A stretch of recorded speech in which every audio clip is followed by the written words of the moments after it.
You have to always write it down however you can. This is a mistake that people make. So before you tackle the next part, try to get what's in your head on paper, however it comes. Do not worry about getting into that other thing. Don't worry about visual.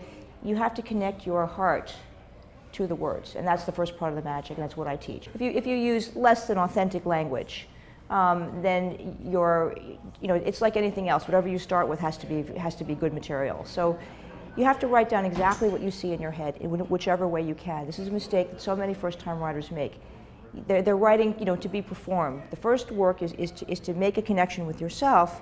So before you tackle that question, please, and so many people don't do this, please, because us teachers have to read so much poor material that's unnecessary, make the soul connection with your work.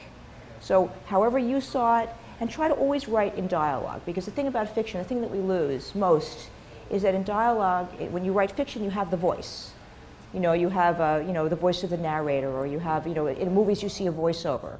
So this makes me very unpopular with other teachers, but I always recommend that every first filmmaker, don't worry about your question, start with a voiceover narration, because that makes an organic segue so that the teaching process is much smaller. So if you start with, this is a movie about the time that my grandma made me garlic mashed potatoes, and you simply put that in the screenplay format, and you see that the next thing that you have to do in the screenplay is you have to create a shot. You're going to go, oh, I get it. Interior, grandma's kitchen, 1980. Little Jeff and Grandma Moses, are in the kitchen, and the R&B music is playing, and she's making mashed potatoes. You go, oh, I get how to write film, and that really is it. But what doesn't happen is that first spark. You have to make the fire somewhere else.